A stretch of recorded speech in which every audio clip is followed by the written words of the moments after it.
Icebreaker opened in 2022 at SeaWorld Orlando. This has been a favorite ride of mine since I rode it back in July of 2022, so today I'm going to finally review it. Icebreaker was announced all the way back in 2019. It was announced as a family launch coaster, which was something SeaWorld Orlando desperately needed. Despite the track being complete and trains on the track, the coaster would be delayed until 2022, where it opened in February, but it almost immediately ran into trouble.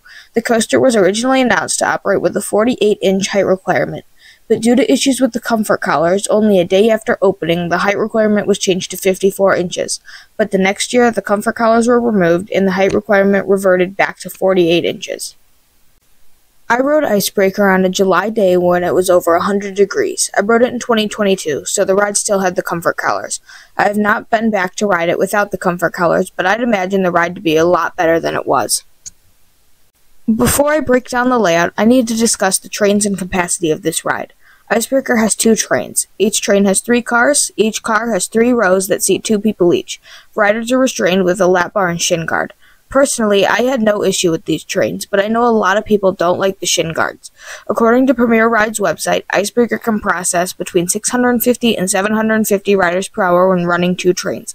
To achieve maximum capacity, Icebreaker would need to dispatch 41 trains per hour at a speed of 1.46 minutes per train.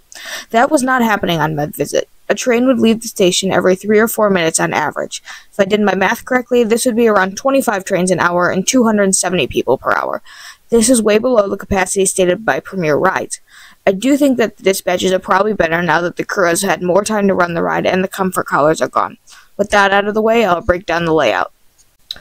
The ride starts with contorting yourself to fit into the Premier trains. After you are seated and the ride is dispatched, you slowly roll forward onto the switch track.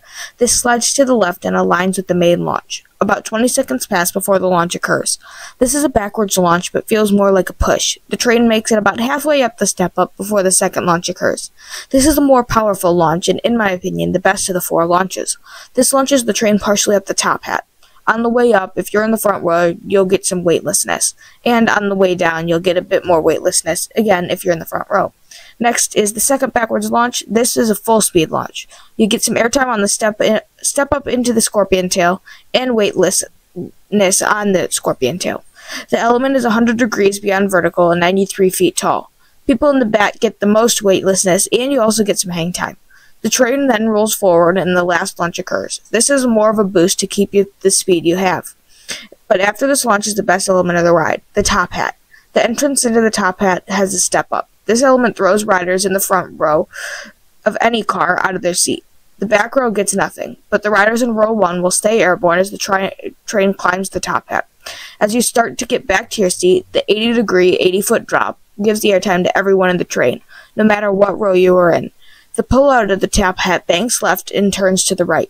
The train then traverses 2 airtime hills. This again provides airtime for everyone, but is more amplified in the front and back rows. You then climb heavily into a bank turnaround. The front row riders get some airtime here, but nothing for the back or anywhere else in the train. The train then sharply banks left and traverses a wave turn, giving more airtime to everyone. The next hill is a bit dull and provides no force to anyone. Next is an airtime hill, giving one last pop of airtime for everyone in the train. Next is a hop into the brakes. The front row gets some airtime, but the rest of the train slows too quickly for any airtime. The train then turns right into the station, ending the ride. So, what would I rank Icebreaker? I would give it a 9.5 out of 10. This is currently my second favorite launch coaster and in my top 20 overall. With that being said, what do you think of Icebreaker? Sound off in the comments below. If you enjoyed this type of content, please consider liking and subscribing as it helps me out quite a bit. Anyways, thanks for watching. See you in the next one.